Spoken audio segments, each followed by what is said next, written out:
सभी मित्रों को नमस्कार। कल एक मित्र ने बहुत सारे फिलॉसफिकल सैद्धांतिक सवाल पूछे थे। अपने मन की बहुत सी समस्याओं का विश्लेषण करवाना चाह रहे थे। मैंने उनसे कहा कि सब सवालों का जवाब कल 10 बजे के सेशन में मिल जाएगा। पूरब के ऋषियों की सोच दृष्टि पश्चिम के मनीषियों से बिल्कुल भिन्न रही है। पूरब में हम जिन्हें गुरु कहते हैं, सतगुरु कहते हैं, वे हमें ज्ञान नहीं देते, बल्कि हमारे मन में जो इकट्ठा है पुराना ज्ञान वह भी छीन लेते हैं, उसकी व्यर्थता दिखा देते हैं। पश्चिम में जैसे शिक्षक कहा जाता है, टीचर कहा जाता है, वह शब्द गुरु का पर्यायवाची नहीं है। शिक्षक जानकारी देता है, विद्यार्थी को पता नहीं है बहुत सी बातें, शिक्षक को पता है, वह सीनियर है, अनुभवी है, ज़्यादा पढ़ा लिखा है, वह ज्ञान देता है। इस भ्रांति में नहीं पड़ना कि शिक्षक और गुरु एक ही होते हैं। सतगुरु का अर्थ होता है जो सत्य में जी रहा है, जो अपने भीतर के परम सत्य को अर्थात ओंकार को शेयर कर सकता है, बांट सकता है, लुटा सकता है, लुटा रहा है।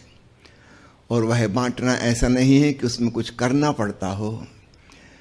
जैसे सूरज से किरणें बिखरती हैं, सूरज को कुछ करना नहीं पड़ता, और फूल से सुगंध उड़ती है, फूल को कुछ करना नहीं पड़ता। ऐसा सहज स्वाभाविक रूप से होता है। अग्नि जल रही है, लपटें हैं, ताप की किरणें चारों तरफ व्याप्त हो जाती हैं। ऐसा नहीं कि जानबूझ के अग्नि कुछ कर रही है, ऐसा सहज रूप से नियम अनुसार होता है। पहाड़ों पे बारिश होती है, गुरुत्वाकर्षण के नियम से पानी नीचे की ओर बहता है और अंततः सागर में पहुंच जाता है। कहीं भी बारिश हो, अंत में सब कुछ सागर में पहुंच जाना है, क्योंकि सागर सबसे बड़ा गड्ढा है, जमीन का सबसे निचला हिस्सा है। तो पानी को कुछ करना नहीं पड़ता, ऐसा होता है। ठीक ऐसा ही समझना, सतगुरु ने जिस परम सत्य को जाना है, उस नाद ब्रह्म को जानकर वह सच्चित आनंद में जीने लगा। आनंद का रेडिएशन उससे होता है। तो ऐसा नहीं कि वह जानबूझ के कुछ कर रहा है, ऐसा सहज रूप से होता है। जैसे दुखी आदमी सबको दुखी करते हैं ना, 4 दुखी आदमी बैठे, आप वहां से गुजर रहे थे, आप उनकी बातें सुनने लगे, कुछ ही मिनटों में आप पाएंगे आप भी दुखी हो गए। इसका उल्टा भी सच है। 4 लोग प्रसन्न थे, कुछ गीत गा रहे थे, चुटकुले सुना रहे थे, आप वहां से निकले। हो सकता है पहले से आप उदास थे किसी कारण से, लेकिन इन 4 मित्रों के बीच में, उनकी हंसी मजाक, गीत संगीत के बीच 2-4 मिनट में आप भूल भाल गए कि आप उदास थे, आप भी खुश हो गए। तो जिस प्रकार दुख और तनाव और चिंता इन्फेक्शस हैं, संक्रामक, जैसे बैक्टीरिया और वायरस और कीटाणु होते हैं ना, ठीक ऐसे ही इनके भी कीटाणु होते हैं। ठीक उसी प्रकार प्रसन्नता, प्रफुल्लता, आनंद भाव, शांति भाव, प्रेम भाव, भक्ति भाव, ये भी संक्रामक है। तो सद्गुरु कुछ देता नहीं है, लेकिन शिष्य को बहुत कुछ मिल जाता है। शिष्य को ऐसा लगता है कि गुरु ने दिया। कोई गुरु ऐसा नहीं कहेगा कि मैंने दिया, वह कहेगा यह तो अस्तित्व से वर्षा हो रही थी, तुमने अपना हृदय खोल दिया, तुम पात्र बन गए, तुम में भी समा गई, इसमें मेरा तेरा कुछ भी नहीं है। सर्वव्यापक ब्रह्म, ओमनी प्रेजेंट गॉडलीनेस, यह आनंद, यह शांति, यह पूरे अस्तित्व का गुण है। यह सारा ब्रह्मांड ब्रह्म से ओतप्रोत है, ब्रह्म आनंद से लबालब है। हम उल्टे घड़े की तरह हैं, बारिश होती भी है तो भी हम खाली के खाली रह जाते हैं, या हमारे अंदर इतना कचरा कूड़ा भरा है कि बारिश होती है, वह डिस्टिल्ड वाटर, आसुत जल मेघों से बरसता है, किंतु हमारे घड़े में सब कुछ इतना जहरीला है, वह पानी भी खराब हो जाता है, किसी काम का नहीं रह जाता। अथवा हमारा घड़ा छिद्र युक्त है, पानी आता है और सब बह जाता है, टिकता कुछ भी नहीं। तो शिष्य को 3 बातें साधनी होती हैं। जैसे मैंने शिक्षक और गुरु का भेद बताया, ठीक ऐसे ही विद्यार्थी और शिष्य का भेद भी समझना। विद्यार्थी है वह विद्या अर्जन के लिए, ज्ञान प्राप्ति के लिए आता है। आने वाले समय में शीघ्र ही टीचर्स विदा हो जाएंगे, उनकी जगह आर्टिफिशियल इंटेलिजेंस और रोबोट्स ले लेंगे। अभी साउथ इंडिया में एक टीचर बनाई है उन्होंने रोबोट, जो 1ली क्लास से लेकर 12वीं क्लास तक के सारे विषय पढ़ा सकती है। आप कुछ भी पूछ लीजिए, सब उसे पता है, और एक भाषा में नहीं बल्कि 30 भाषाओं में। कोई मनुष्य इतना नहीं जान सकता, संभव नहीं। 30 भाषाओं में, और जल्दी ही वे अगला मॉडल जो बनाएंगे उसमें विदेशी भाषाएं भी बहुत सारी होंगी। मनुष्य जो काम कर सकता है उससे बहुत ज्यादा गुना, जहां तक स्मृति और ज्ञान का सवाल है, जानकारी का सवाल है, वह रोबोट कर सकेगा। आर्टिफिशियल इंटेलिजेंस हमारी साधारण इंटेलिजेंस से हजारों नहीं लाखों गुना ज्यादा विकसित हो सकती है। अभी चीन में एक नई अस्पताल बन रही है जिसमें रोबोट डॉक्टर्स और नर्सेस हैं, और एक डॉक्टर की क्षमता 10,000 मरीज प्रतिदिन देखने की है। सामान्यतः एक जीवित आदमी डॉक्टर 2 साल में इतने मरीज देख पाता है जो वो एक दिन में देख लेंगे। और याद रखना, इंसान से भूल चूक भी होती है, मशीन से भूल चूक नहीं होती। उनकी डायग्नोसिस, उनका ट्रीटमेंट सब परफेक्ट रहेगा और अपडेट होता रहेगा। मनुष्य के साथ एक और मुश्किल है, वो अपडेट नहीं हो पाता। कोई 20 साल पहले ग्रेजुएशन हुआ था, पोस्ट ग्रेजुएशन किया था, उसके बाद वो डॉक्टर इतना बिजी हो गया, घर गृहस्थी संभालना है, अस्पताल क्लिनिक संभालना है, रात को इमरजेंसी अटेंड करना है, उसे कभी फुर्सत ही नहीं है नया ज्ञान हासिल करने की, फुर्सत ही नहीं है। इन 20 सालों में क्या क्या परिवर्तन हो गया उसको कुछ नहीं पता।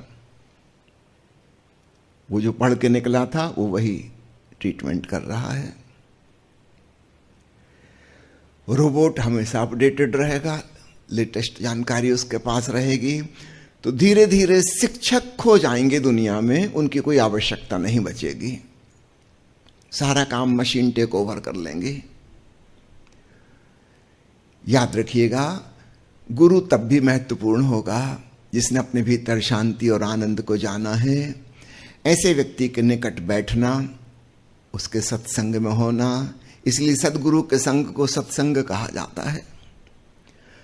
उसके पास हम उस माहौल में, उस वातावरण में, उस हवा में जिएंगे, उसमें सांस लेंगे, हमारे भीतर भी कुछ हृदय को छू जाएगा, हमारी आत्मा भी स्पर्शित हो जाएगी। तो शिक्षक वह है जो जानकारी देता है। भविष्य में इसकी भूमिका दिनों दिन कम होती जाएगी और हो सकता है बिल्कुल खत्म हो जाए, कोई जरूरत ही ना हो। यह भी संभव है,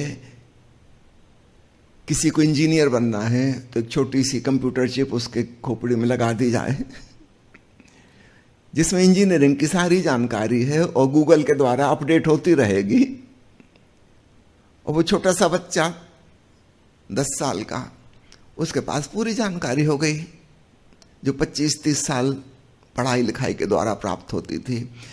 उसको तंग करने की जरूरत नहीं है कि रात को पढ़ो और परीक्षा दो और ये करो, सीधी ही नॉलेज ट्रांसफर की जा सकती है। संभव है भविष्य में उपाय निकल आए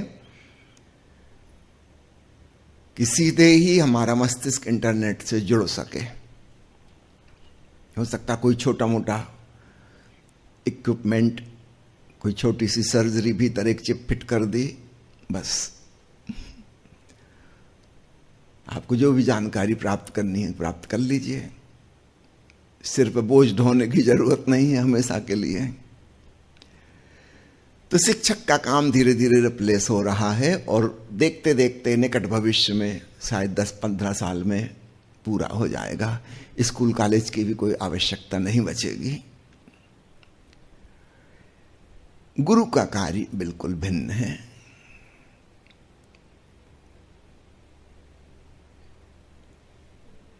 वह हमें सत्य से, आनंद से, प्रेम से, भक्ति से जोड़ता है। उसके निकट में जुड़ना हो जाता है। ये कहना भी ठीक नहीं कि वह जोड़ता है, बस ऐसा हो जाता है। जैसे चुंबक के पास आके लोहे का टुकड़ा भी चुंबकीय हो जाता है, मैग्नेटिक इंडक्शन, चुंबकीय प्रेरण। ठीक ऐसे ही जो शिष्य होने को राजी है, सद्गुरु की उपस्थिति में उसके भीतर भी कुछ गुरुत्व लेने लगता है, उसके भीतर भी ट्रांसफॉर्मेशन और रूपांतरण होने लगता है। पश्चिम के मनीषियों ने, विशेषकर मनोवैज्ञानिकों ने, मन का विश्लेषण, सपनों का विश्लेषण इत्यादि इत्यादि खोजें की। पिछले 125 साल में मनोविज्ञान विकसित हुआ है, लेकिन आपको बता दूं इसकी सफलता लगभग नहीं के बराबर है। लाभ कुछ नहीं होता। बातें सुनने में बड़ी आकर्षक लगती हैं, तर्क संगत लगती हैं, लेकिन परिणाम कुछ नहीं होता। वो आदमी वैसा का ही वैसा रहता है। ज्यादा से ज्यादा बस इतना होता है कि उसके भीतर कोई गिल्ट फीलिंग थी, अपराध बोध था कि मैं गलत हूं, वो खत्म हो जाता। उसको 10-5 साल विश्लेषण करा के सिद्ध हो जाता है कि यही नॉर्मल है, कोई खास बात नहीं है। एक सांत्वना मिल जाती है, शांति नहीं मिलती, सत्य नहीं मिलता। मन के विश्लेषण के द्वारा हम कभी मन के पार नहीं जा सकते। इसलिए हजारों साल से लोग बौद्धिक चिंतन मनन जो करते रहे हैं, दर्शन शास्त्र में अपनी जिंदगी जिन्होंने खपा दी है, उनकी जिंदगी में कोई शांति की किरण नहीं उतरती। वो उतने ही अशांत हैं जितना एक साधारण आदमी, शायद उससे भी ज्यादा अशांत, क्योंकि साधारण आदमी के मन में दार्शनिक चिंताएं, फिक्र नहीं है, उसके लिए दार्शनिक समस्याएं नहीं है, उसे कोई लेना देना नहीं, उस बारे में वो कभी सोचता नहीं।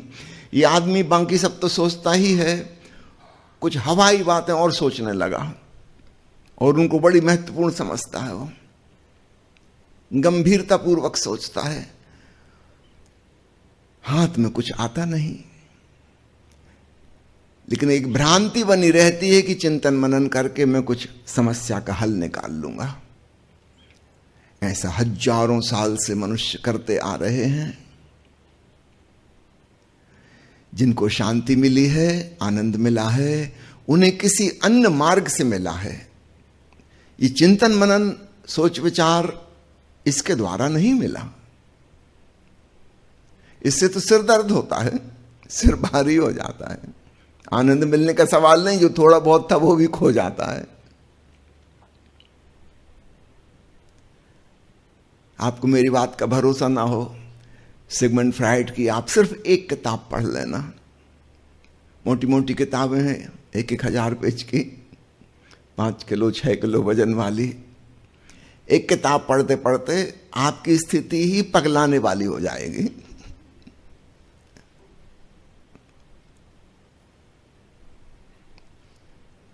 जो थोड़ी बहुत शांति थी, प्रसन्नता थी, वो भी खत्म हो जाएगी।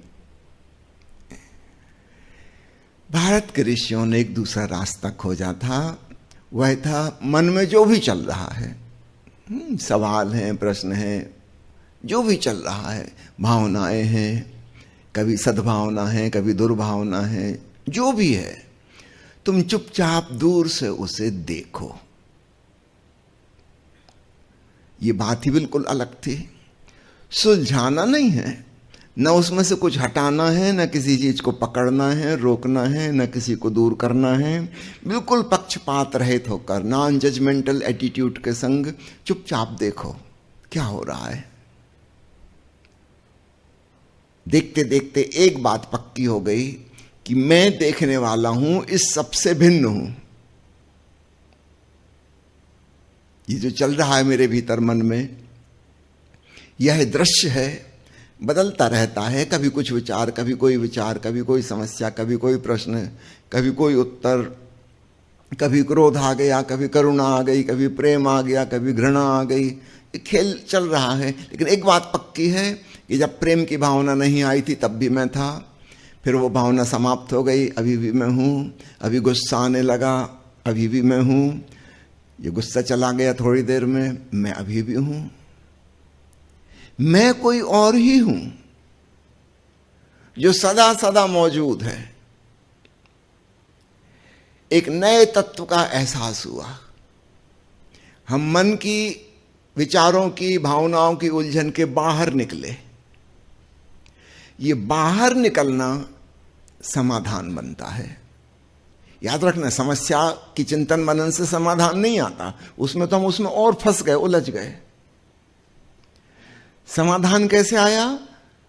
मन से दूर ही हो गए।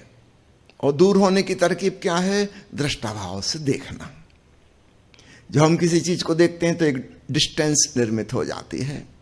अगर आप आईने के सामने बिल्कुल नाक सटाकर और भौं सटाकर खड़े हो जाएं, चेहरा लगा के आईने से, तो आपको अपना ही चेहरा दिखाई न देगा।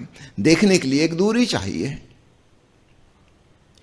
तो जैसे ही हम विचारों को, भावनाओं को, धारणाओं को, अपने विश्वासों को, मान्यताओं को देखते हैं, दूरी निर्मित होनी शुरू हो जाती है और थोड़े ही समय में स्पष्ट हो जाता है कि मैं इन सबसे भिन्न और पृथक कोई और हूं। ठीक है, सामने ये बाजार है, भीड़ भाड़ चल रही है, ट्रैफिक है सड़क पे, विचारों का, भावनाओं का। मैं कोई और हूं, एक दृष्टा, एक साक्षी, एक गवाह मात्र। मैं इन समस्याओं से बाहर हूं, यह पता चलता है। यह समाधान है। तब वो समस्याएं, वो प्रश्न हमारे लिए कोई महत्व नहीं रखते। वो सब फीके पड़ जाते हैं, गौण हो जाते हैं। और एक अद्भुत क्लैरिटी, स्पष्टता पैदा होती है। और जिन प्रश्नों का हम उत्तर खोज रहे थे और उत्तर नहीं मिल रहा था, अचानक इस क्लैरिटी में नजर आता है और उसका उत्तर भी मिल जाता है।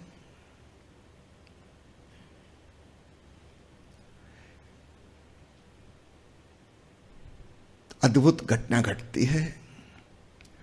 तो गुरु हमें साक्षी भाव सिखाता है, दृष्टा भाव अर्थात ध्यान सिखाता है। ज्ञान नहीं देता, ध्यान सिखाता है। दोनों में बड़ा भेद है। ध्यान यानी होश पूर्ण होना, और ज्ञान यानी जानकारी, स्मृति का संग्रह करना। स्मृति हमारे मस्तिष्क का हिस्सा है, part of the physical body, भौतिक शरीर का। और यह जो साक्षी चैतन्य है, यह शरीर का हिस्सा नहीं है, यह शरीर का भी दृष्टा और ज्ञाता है। यह हमारा स्वरूप है, चैतन्य स्वरूप। इसे जानकर पता चलता है अहम ब्रह्मास्मि।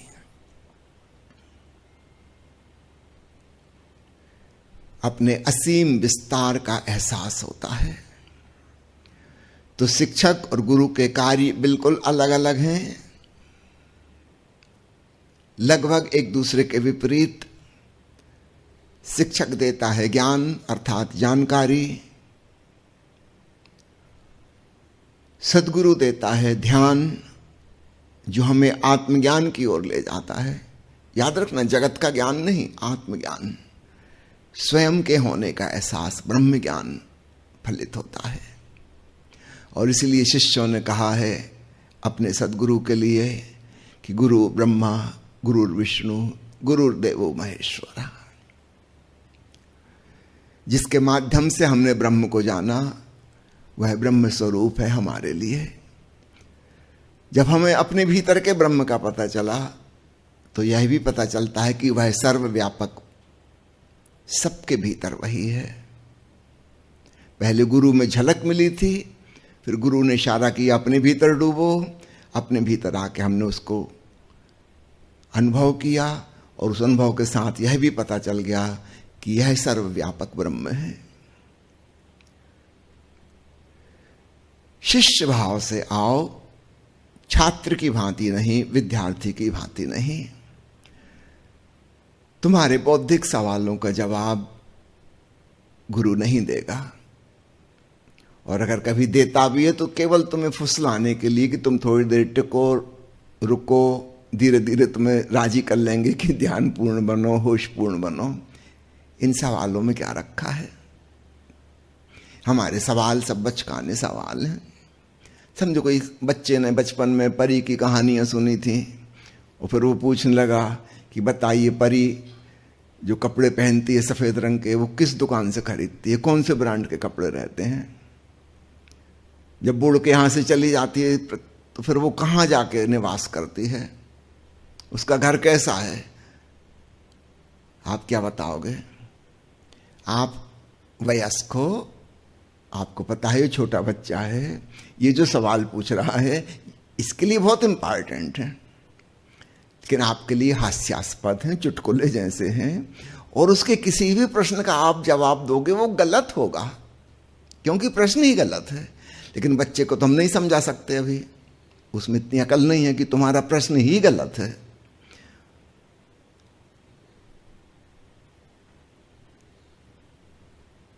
वो कहेगा ऐसे कैसे गलत है? जब परियां सफेद कपड़े पहनती हैं तो कहीं से तो खरीदती होंगी ना, शॉपिंग करने कहां जाती हैं? उसका प्रश्न तो लॉजिकल है, बिल्कुल तार्किक है, लेकिन हम उसका उत्तर नहीं देंगे। हम कहेंगे तुम थोड़ा इंतजार करो, हम इंतजार कर रहे हैं वो थोड़ा बड़ा हो जाए, एक दिन आएगा फिर वो ये सवाल पूछना बंद कर देगा। क्या उसको इसका उत्तर मिल गया? नहीं, उत्तर नहीं मिला, वह निष्प्रश्न हो गया। दोनों चीजों में कितना फर्क है? प्रश्न का उत्तर मिलना और निष्प्रश्न दशा हो जाना। वो प्रश्न ही गिर गए, अब हम उससे पूछें बताओ शॉपिंग कहां से करती हैं परियां, वो भी हंसेगा, कहेगा छोड़िए वो बातें, वो बचपन की बातें। प्रश्न ही व्यर्थ हो गए। तो हम जिन्हें दार्शनिक प्रश्न कहते हैं वो बहुत महत्वपूर्ण समझते हैं। एक दिन हमें हंसी आती कि हम भी क्या बकवास पूछ रहे थे। तो उत्तर नहीं मिलता, इसको हम कहते हैं समाधान हो गया। उत्तर समाधान में बड़ा भेद है।